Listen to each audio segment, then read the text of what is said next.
Senior secondary school हरसोद की online classes में आप सभी का हार्दिक स्वागत है। जैसा कि हमने नेक्स्ट क्लास में पढ़ा था, ग्लोब पर भारत की स्थिति के बारे में या भारत की स्थिति के बारे में मैंने आपको उस दिन बताया था। आज अपन थोड़ा सा भारत के टॉपिक पढ़ने से पहले हम दी अर्थ यानी पृथ्वी के बारे में हम अध्ययन करेंगे कि पृथ्वी की आकृति किस प्रकार की। कई बार इसमें से आरपीएससी और यूपीएससी में बहुत सारे सवाल पूछ जाते हैं जिनका आंसर हर बार हम गलत कर देते हैं, और उसकी आकृति के बारे में हमें पूरी तरह से जानकारी होना बहुत जरूरी है। तो आज हम इस पर डिस्कस करते हैं। सबसे पहले हम बात करेंगे कि पृथ्वी का आकार कैसा है। तो मैं आपको बता दूं कि पृथ्वी का आकार, पृथ्वी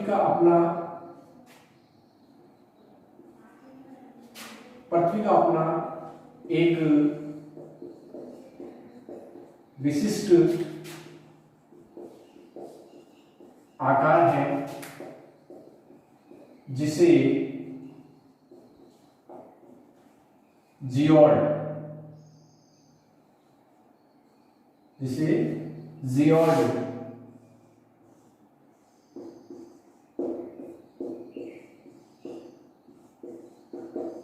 कहा जाता है। कई बार ये सवाल पूछते हैं एग्जाम में कि पृथ्वी का आकार कैसा है, और पृथ्वी के आकार के बारे में कई बार इंग्लिश का ये शब्द दे दिया जाता है या आपसे ये पूछ लिया जाता है। तो पृथ्वी का आकार एक जियोइड, हिंदी में इसे कह सकते हैं कि लघ्वक्ष गोला। तो दूसरी अगर बात बनती है इस पर, अगर दूसरा सवाल और पूछ लिया जाता है इसके बारे में, तो आता है कि पृथ्वी की आकृति लघ्वक्ष गोला। पृथ्वी की आकृति कैसी है? तो पृथ्वी की आकृति लघ्वक्ष गोला। इंग्लिश में अपन इसे कह सकते हैं ऑब्लिक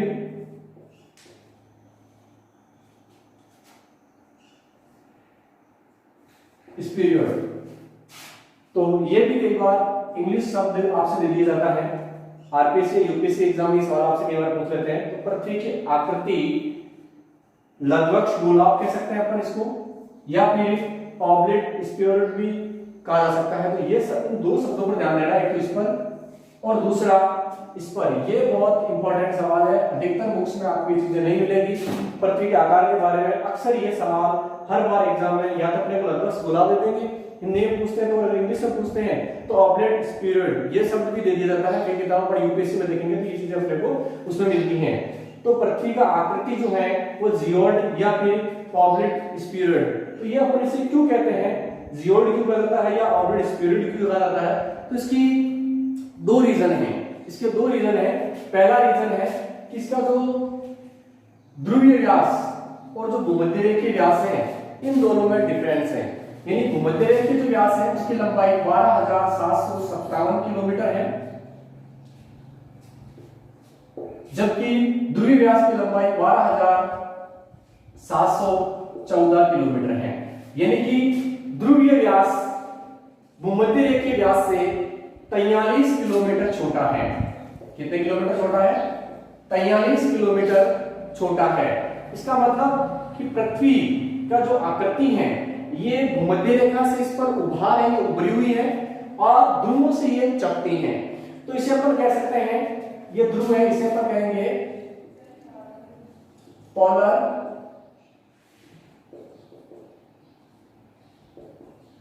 फ्लैटिंग, यानी कि ध्रुवीय चपटापन।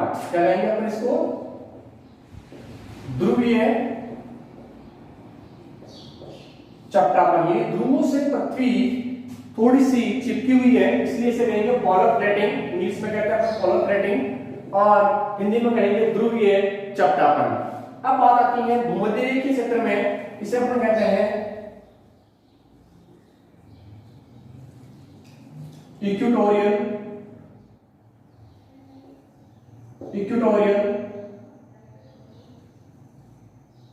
ब्लूजिंग। इसे बल्ज भी कहते हैं, कई बार ये सब पूछ लिया जाता है बल्ज। ठीक है, इक्वेटोरियल बल्ज ये भूमध्य रेखीय उभार, भूमध्य रेखीय उभार। ये इलिप्स परिधि कहते हैं इसको अपन,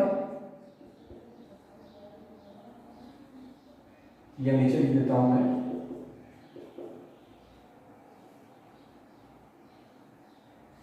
इलिप्स, इसको परिधि भी कहते हैं। और इस जो बाह्य परिधि है, इसे सर्किल, जो ये बनी हुई परिधि इसको सर्किल भी कहते हैं इंग्लिश में।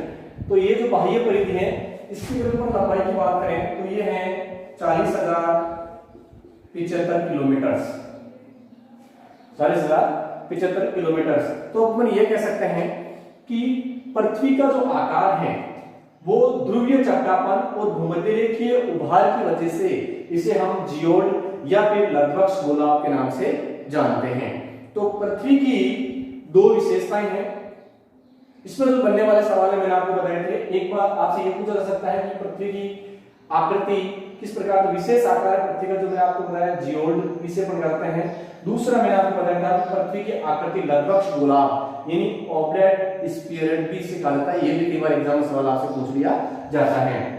अब बात हम करते हैं इसका ध्रुवीय व्यास कितना है और भूमध्यरेखीय व्यास कितना। इसमें से कई बार सवाल को जाता है कि ध्रुवीय व्यास से भूमध्यरेखीय व्यास कितना बड़ा है। तो मैंने आपको यहाँ बता दिया 43 किलोमीटर।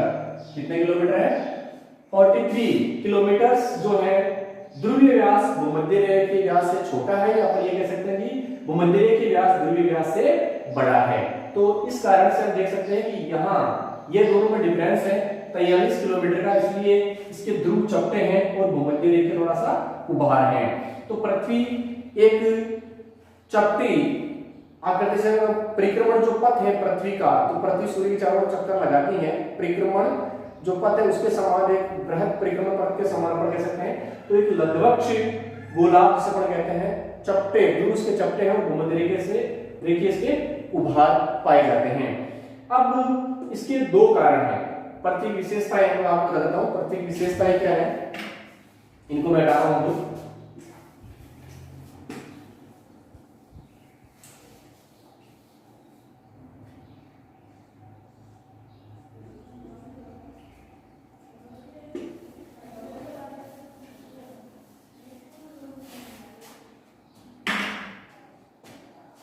लग्वक्ष गोलार्ध की विशेषताएं। तो लग्वक्ष गोलार्ध की विशेषताएं क्या है? पहली विशेषताएं है इसकी ध्रुवीय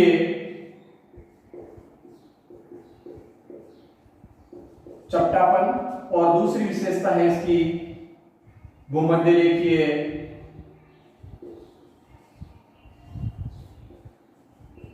उभार। एक इसका भूमध्यरेखीय उभार और दूसरी है ध्रुवीय चपटापन, इसे हम कहते हैं पोलर फ्लैटिंग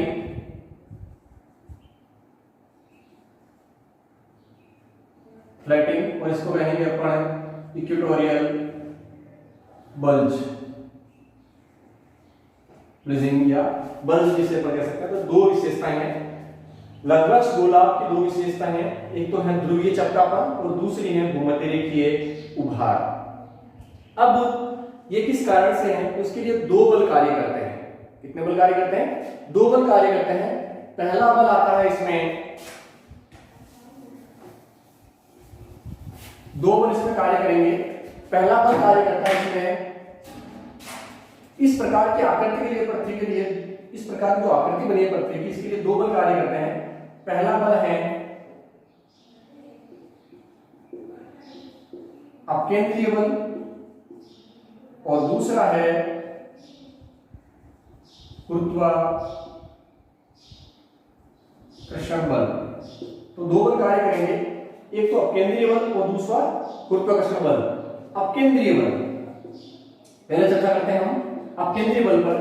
तो अपकेंद्रीय बल पृथ्वी के केंद्र से किसी भी वस्तु को बाहर की ओर धकेलता है। अपकेंद्रीय बल क्या कार्य करता है? किसी भी वस्तु को केंद्र से बाहर की ओर जो धकेलने वाला बल होता है तो उसे हम कहते हैं अपकेंद्रीय बल।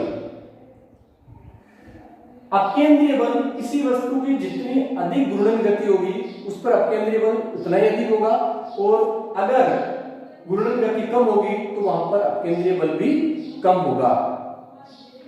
अब देखो पृथ्वी पर सर्वाधिक जो अपकेंद्रीय बल है वो भूमध्य रेखा पर होता है, क्योंकि ये सबसे बड़ी वृत्त है भूमध्य रेखा। अगर अपन देखें एक सर्किल है तो सबसे बड़ा वृत्त है, और यहां से पहले मैं आपसे बता दूं कि अक्षांश जो है भूमध्य रेखा का अक्षांश है, और ये सभी पूर्ण वृत्त होते हैं। अगर यहां से अपन 90 डिग्री उत्तर और 90 डिग्री दक्षिण में जाएंगे तो इन अक्षांशीय वृत्तों का आकार धीरे धीरे घटता जाएगा। ये सबसे बड़ा वृत्त है और 90 डिग्री सबसे छोटा वृत्त एक बिंदु मात्र है। तो इस प्रकार से यहां सबसे बड़ा वृत्त है, तो यहां पर अपकेंद्रीय बल सर्वाधिक है, इस कारण भूमध्य रेखा पर उभार है। और जैसे जैसे हम ध्रुवों की ओर जाएंगे अपकेंद्रीय बल की मात्रा घटती जाएगी। क्यों? क्योंकि जो के वृत्त हैं, अक्षांशीय जो वृत्त हैं, उनका आकार भी धीरे धीरे घटता जाएगा। जैसे एक स्कूटर का जो टायर होता है, मान लेते हैं ये स्कूटर है, तो उसका जो पथ है वो बहुत छोटा है, परिक्रमा पथ। और एक बस का टायर की बात करें तो उसका जो परिक्रमा पथ है वो सबसे बड़ा है। तो इस पर अपकेंद्रीय बल सर्वाधिक होगा और इस पर अपकेंद्रीय बल सबसे कम होगा। इस कारण अगर हम देखें तो भूमध्य रेखा से ध्रुव की ओर अगर हम जाते हैं तो अपकेंद्रीय बल घटता जाता है। यहाँ पे एक सवाल पैदा होता है कि कई बार एग्जाम में पूछा जाता है कि अपकेंद्रीय बल किस ओर घटता जाता है या किस ओर बढ़ता जाता है। तो ध्यान रखना है कि भूमध्य रेखा से ध्रुवों की ओर जाने पर अपकेंद्रीय बल घटता जाता है, यानी कि लास्ट ध्रुवों पर जाकर यहां पर अपकेंद्रीय बल शून्य हो जाता है। कितना हो जाता है?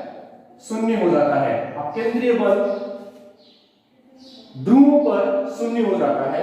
और अगर ये सवाल उल्टा पूछ दिया जाता है कि ध्रुवों से भूमध्य रेखा की ओर बात करें तो ध्रुवों से भूमध्य रेखा की ओर अपकेंद्रीय बल बढ़ता जाता है।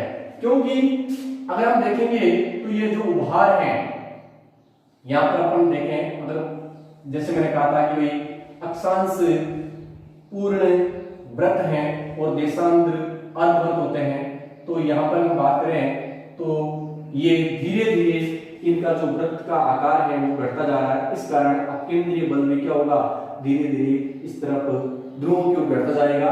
और ध्रुवों से भूमध्य रेखा की हम बात करते हैं तो अपकेंद्रीय बल बढ़ता जाता है। ये कई बार सवाल पूछा जाता है कि किस ओर अपकेंद्रीय बल घटता है और किस ओर बढ़ता है, या समान रहता है या कोई परिवर्तन नहीं होता है। तो हमेशा ध्यान रखना है भूमध्य रेखा पर अपकेंद्रीय बल सर्वाधिक होता है, और जहां घूर्णन गति अधिक होगी वहां अपकेंद्रीय बल भी अधिक होगा। और घूर्णन गति भूमध्य रेखा पर सर्वाधिक है, इस कारण यहाँ पर अपकेंद्रीय बल सर्वाधिक है। और ध्रुवों पर घूर्णन गति सबसे कम है, यानी शून्य है, इस कारण वहां पर भी अपकेंद्रीय बल क्या होगा? शून्य होगा। यानी अपन कह सकते हैं सबसे कम है तो वहां पर जो अपकेंद्रीय बल है वो शून्य होगा। तो ये सवाल ऐसे पूछा जाता है कि अपकेंद्रीय बल घटता जाता है तो कहां घटता जाता है? तो अपने को ध्यान रखना है कि भूमध्य रेखा से ध्रुवों की ओर अगर हम जाएंगे तो अपकेंद्रीय बल घटता जाएगा, और ध्रुवों से अगर भूमध्य रेखा की ओर आएंगे तो अपकेंद्रीय बल बढ़ता जाएगा। इस बात पर विशेष ध्यान रखना है। अब हम आगे चलते हैं, दूसरा बल की बात हम करते हैं तो वो आता है गुरुत्वाकर्षण बल। अब बात हम करते हैं गुरुत्वाकर्षण बल के बारे में। तो गुरुत्वाकर्षण बल की अगर हम बात करें तो ये गुरुत्वाकर्षण बल पृथ्वी की कोई भी वस्तु पृथ्वी अपने केंद्र की ओर आकर्षित करती है। इस कारण से जो पृथ्वी केंद्र से जितना नजदीक होगा वहां गुरुत्वाकर्षण बल सर्वाधिक होगा, और जो सबसे ज्यादा दूर होगा वहां पर गुरुत्वाकर्षण बल सबसे कम होगा। तो पृथ्वी केंद्र से ध्रुव चपटे होने के कारण ये नजदीक है और भूमध्य रेखा सबसे दूर है। इस कारण से सर्वाधिक गुरुत्वाकर्षण बल ध्रुव पर लगता है। इस कारण ध्रुव कैसे हैं? चपटे हैं, और यहाँ पर ये काफी दूरी है, इसलिए यहाँ पर गुरुत्वाकर्षण बल कम है। तो सर्वाधिक गुरुत्वाकर्षण बल कहाँ होता है? ध्रुवों पर होता है। और सबसे कम गुरुत्वाकर्षण बल कहाँ होता है? तो वो होता है भूमध्य रेखा पर। तो ध्रुव से भूमध्य रेखा की ओर, यहां पर ध्यान देना इस बात का, ध्रुव से भूमध्य रेखा की ओर गुरुत्वाकर्षण बल घटता जाता है। ध्रुव से भूमध्य रेखा की ओर गुरुत्वाकर्षण बल घटता जाता है, जबकि भूमध्य रेखा से ध्रुवों की ओर गुरुत्वाकर्षण बल बढ़ता जाता है।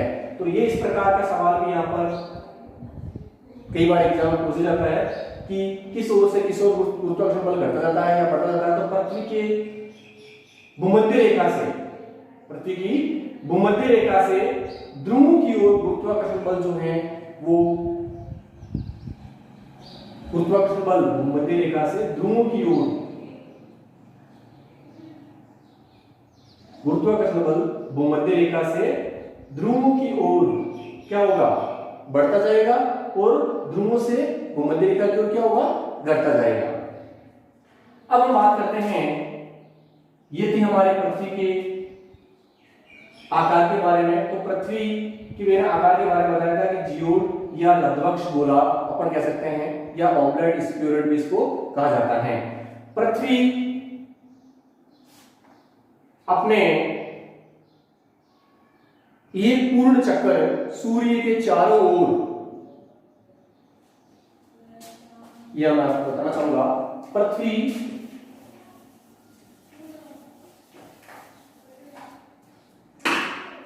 अपना एक पूर्ण चक्कर सूर्य के चारों ओर 1,07,160 किलोमीटर प्रति घंटे की गति से 365 दिन 5 घंटे 48 मिनट और 46 सेकंड में पूर्ण कर लेती हैं। ध्यान देना यहां पर, पृथ्वी 1,07,160 किलोमीटर प्रति घंटे की गति से 365 दिन 5 घंटे 48 मिनट और 46 सेकंड में अपना एक सूर्य के चारों चक्कर लगा लेती हैं। और सेकंड 1610 किलोमीटर प्रति घंटे की गति से पृथ्वी अपने अक्ष पर घूर्णन करती हैं, जिसे ये एक पूर्ण चक्कर, जिसमें दिन रात बनते हैं 23 घंटे 56 मिनट और 4 सेकंड में पूर्ण कर लेती हैं। ध्यान देना यहां पर, 23 घंटे 56 मिनट और 4 सेकंड में पूर्ण कर लेती है। इस प्रकार के सवाल भी हमसे कई बार पूछे जा सकते हैं। अब हम बात करते हैं इसमें अक्षांश रेखाओं के बारे में। जैसा मैंने अगला जो मेरा वीडियो आया था उसमें एक थोड़ी सी बात मैंने आपको बताना भूल गया था, तो यहाँ पर क्लियर कर देता हूं कि जो अक्षांश हैं, ये मैंने आपसे कहा था कि ये काल्पनिक रेखाएं हैं जो पृथ्वी के केंद्र से कोणात्मक दूरी पर खींची जाती हैं, और इन अक्षांश रेखाओं को हम इंग्लिश में लैटिट्यूड भी कहते हैं, क्योंकि ये लेटिव रेखाएं हैं।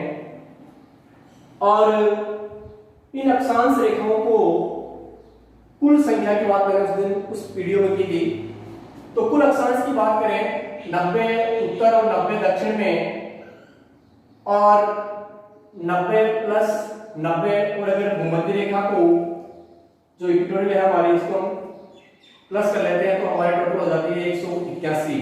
अगर हमसे ये पूछे, सवाल पर बात को ध्यान देना, अगर हमसे ये पूछे कि संपूर्ण ग्लोब पर या पृथ्वी पर कुल कितने अक्षांश हैं, संपूर्ण पृथ्वी पर या ग्लोब पर कुल कितने अक्षांश हैं, अगर ऑप्शन में 180, 179, 181 या 182 दिया हुआ है, तो हमें सबसे पहले 181 पर राइट करना है।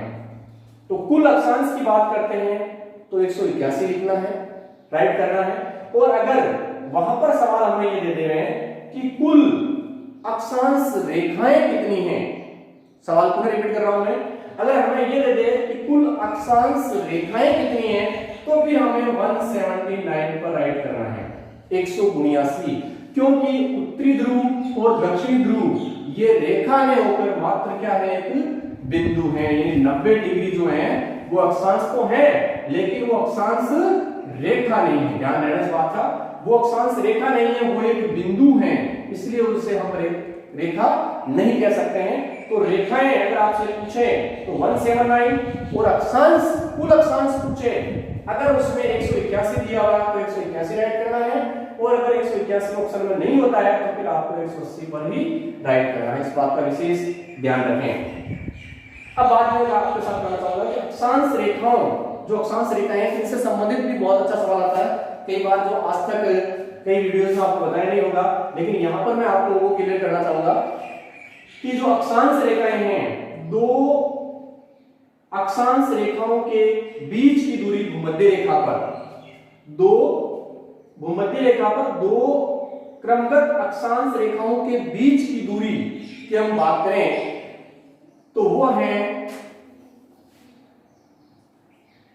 110.569 किलोमीटर।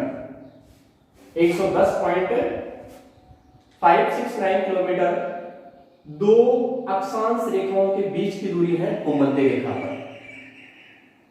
अब अगर हम भूमध्य रेखा से ध्रुवों की ओर जाएंगे, अगर हम भूमध्य रेखा से ध्रुवों की ओर जाएंगे तो अक्षांश रेखाओं के बीच की दूरी धीरे धीरे बढ़ती जाती है। ध्यान रखना इस बात का, ये कई बार सवाल देखने होता है कि अक्षांश रेखाओं के बीच की दूरी भूमध्य रेखा से ध्रुवों की ओर जाने पर बढ़ती जाती है, घटती जाती है, समान रहती है या कोई परिवर्तन नहीं होता है। तो ध्यान रखना इस बात का कि भूमध्य रेखा से ध्रुवों की ओर जाने पर दो अक्षांश रेखाओं के क्रमगत दो अक्षांश रेखाओं के बीच की दूरी 111.7 किलोमीटर हो जाती है। बढ़कर कितनी हो जाती है? 111 किलोमीटर। ये तो है भूमध्य रेखा पर और यह है ध्रुवों पर। अब भूमध्य रेखा से ध्रुवों पर दो क्रमगत अक्षांश रेखाओं के बीच की दूरी कितनी बढ़ी? तो 1.1 किलोमीटर की वृद्धि हो गई। अब सवाल पैदा होता है, कैसे भी इसको घुमाकर पूछा जा सकता है कि भूमध्य रेखा से ध्रुवों की ओर जाने पर अक्षांश रेखाओं के बीच की दूरी बढ़ती है, घटती है, समान रहती है या कोई परिवर्तन नहीं होता है? तो हमेशा ध्यान रखना, भूमध्य रेखा से ध्रुवों की ओर जाने पर अक्षांश रेखाओं के बीच की दूरी धीरे धीरे बढ़ती जाती है। नंबर 1। नंबर 2, अगर ये सवाल उल्टा कर दिया जाए कि ध्रुवों से भूमध्य रेखा की ओर जाने पर अक्षांश रेखाओं के बीच की दूरी बढ़ती है, घटती है, समान रहती है, कोई परिवर्तन नहीं होता है, तो ध्रुवों से भूमध्य रेखा की ओर आने पर अक्षांश रेखाओं के बीच की दूरी धीरे धीरे घटती जाती है। घटकर कितनी हो जाती है? 1.1 किलोमीटर। इधर तो कम होगी और 1.1 किलोमीटर अगर इधर जाएंगे तो बढ़ जाती है। इस बात का विशेष ध्यान रखना है। तो ये अक्षांश रेखाओं से संबंधित सवाल भी आपसे पूछा जाता है कि अक्षांश रेखाओं के बीच की दूरी बढ़ती है, घटती है। तो इससे संबंधित मैंने आपको बता दिया कि भूमध्य रेखा पर अक्षांश रेखाओं के बीच की दूरी होती है 110.569 किलोमीटर और ध्रुवों पर आप जाएंगे तो हो जाएगी 111.7 किलोमीटर। यानी कि यहां भूमध्य रेखा के बीच की दूरी 110.569 किलोमीटर है और अगर हम यहां जाएंगे तो वो दूरी बढ़कर हो जाएगी 111.7 किलोमीटर। कुल कितनी बढ़ी? 1.1 किलोमीटर ये दूरी बढ़ गई है। जैसे मैंने बताया था ये सबसे बड़ा वृत्त है और धीरे धीरे हम जाएंगे तो इस वृत्तों का आकार भी क्या होता जाएगा? छोटा होता जाएगा। और हमेशा ध्यान रखना, अक्षांश रेखाएं पूर्ण वृत्त होती हैं जबकि देशांतर रेखाएं अर्धवृत्त हैं। अब बात करते हैं हम देशांतर रेखाओं के बारे में। तो देशांतर रेखाओं पर हम बात करते हैं।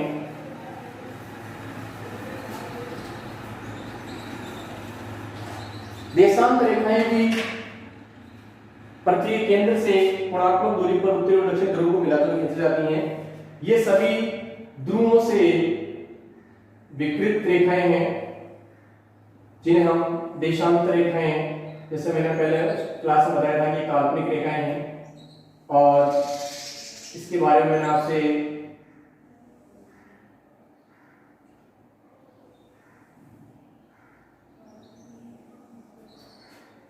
देशांतर रेखाएं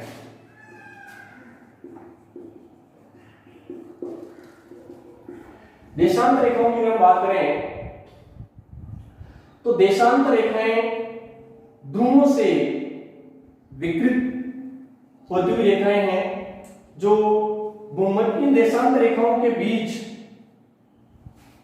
दो देशांतर रेखाओं के बीच भूमध्य रेखा पर जो दूरी है वो 111.322 किलोमीटर है। 111.322 किलोमीटर है। ये भूमध्य रेखा पर दो क्रमगत अक्षांश रेखाओं के बीच की सर्वाधिक दूरी है। और अगर हम भूमध्य रेखा से ध्रुवों की ओर जाएंगे तो देशांतर रेखाओं के बीच की दूरी घटती जाती है। देशांतर रेखाओं के बीच की दूरी क्या होती है? घटती जाती है। अब कितनी घट जाती है इसका मैं बता दूं आपको कि 60 डिग्री देशांतर पर अक्षांश पर 60 डिग्री अक्षांश पर दो देशांतर रेखाओं के बीच की दूरी लगभग 55 किलोमीटर यानी आधी रह जाती है। कितनी रह जाती है?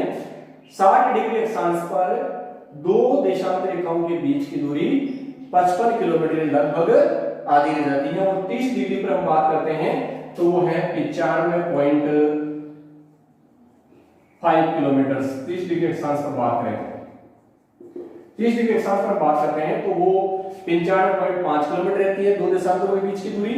और 60 डिग्री पर बात करें तो लगभग आधी यानी कि 55 किलोमीटर रह जाती है।